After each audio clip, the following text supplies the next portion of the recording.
ओम नमः शिवाय। हर हर महादेव। आज मैं आपको एक ऐसी दिव्य और पौराणिक कथा सुनाने जा रही हूँ जिसे सुनने से मन पवित्र होता है और ज्ञान की वृद्धि होती है।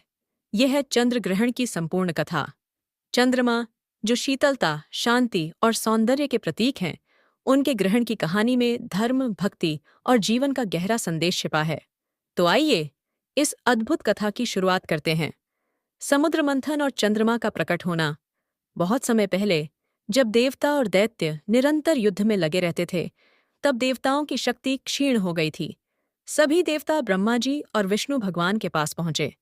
विष्णु भगवान ने कहा, यदि अमृत की प्राप्ति करनी है तो तुम्हें दैत्यों के साथ मिलकर समुद्र मंथन करना होगा। फिर मंदराचल पर्वत को मंथन दंड बनाया गया और वासुकी नाग को रस्सी। देवता और दैत्य दोनों ने मंथन शुरू किया। समुद्र मंथन से अनेक रत्न और दिव्य वस्तुएं निकलीं। लक्ष्मी जी, कौस्तुभ मणि, कामधेनु गाय, उच्चैःश्रवा अश्व, ऐरावत हाथी और अंत में प्रकट हुए चंद्रदेव। चंद्रमा का तेज इतना मनमोहक था कि तीनों लोक प्रकाशमान हो उठे। देवताओं ने उन्हें अपने मस्तक पर धारण किया और भगवान शिव ने उन्हें अपने जटाओं में स्थान दिया। अमृत कलश और राहु केतु की जन्म कथा। समुद्र मंथन जारी रहा और अंत में प्रकट हुआ अमृत कलश। देवताओं और दैत्यों के बीच अमृत को लेकर संघर्ष बढ़ने लगा।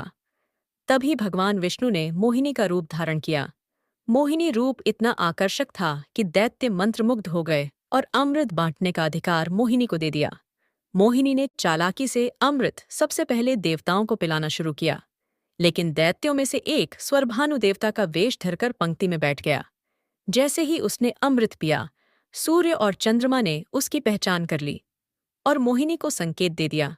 विष्णु जी ने तुरंत सुदर्शन चक्र से स्वरभानु का सिर धड़ से अलग कर दिया, लेकिन क्योंकि उसने अमृत की कुछ बूंदें पी ली थीं, वह मरा नहीं। उसका सिर बन गया राहु और शरीर बन गया केतु। राहु और केतु ने उसी समय प्रतिज्ञा ली, हे सूर्य और चंद्रमा, तुमने हमारी चुगली की है, इसलिए जब जब अवसर मिलेगा हम तुम्हें ग्रस लेंगे। चंद्र ग्रहण की उत्पत्ति। यही कारण है कि जब राहु चंद्रमा के समीप आता है तो वह उसे निगलने का प्रयास करता है, लेकिन राहु के पास केवल सिर है, शरीर नहीं, इसलिए वह चंद्रमा को पूर्ण रूप से पचा नहीं सकता। कुछ समय के लिए चंद्रमा अदृश्य हो जाते हैं और फिर वापस प्रकट हो जाते हैं। इसी घटना को हम चंद्र ग्रहण कहते हैं। हिंदू धर्म ग्रंथों में ग्रहण को अत्यंत प्रभावशाली घटना माना गया है। ग्रहण के समय नकारात्मक शक्तियां सक्रिय होती हैं। इस दौरान भोजन करना वर्जित है। गर्भवती महिलाओं को विशेष सावधानी रखने को कहा गया है। मंत्र जप और ध्यान करने से कई गुना पुण्य की प्राप्ति होती है। ग्रहण समाप्त होने के बाद स्नान और दान करने से सारे दोष दूर हो जाते हैं। ग्रहणकालीन नियम और उपाय।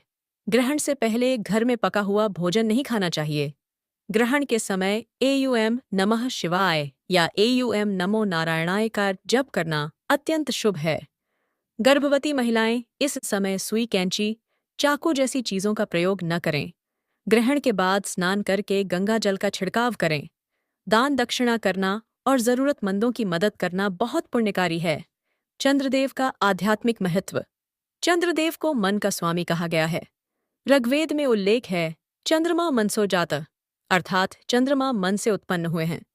इसलिए चंद्रमा का शांत और सौम्य प्रकाश हमारे मन और विचारों को संतुलित करता है। ग्रहण के समय उनका प्रकाश ढक जाने पर ही हमें ध्यान और साधना की सलाह दी जाती है। प्रिय भक्तों, यह चंद्र ग्रहण की अद्भुत कथा हमें सिखाती है कि सत्य और प्रकाश कभी नष्ट नहीं हो सकते। भले ही राहु कुछ समय के लिए चंद्रमा को ढक दे, परंतु चंद्रमा पुनः अपने तेज से चमक उठते हैं। उसी प्रकार जीवन में चाहे कितनी भी बाधाएं क्यों न आए, यदि हम धर्म और भक्ति पर अडिग रहें तो सफलता अवश्य मिलेगी। हर हर महादेव। जय चंद्रदेव।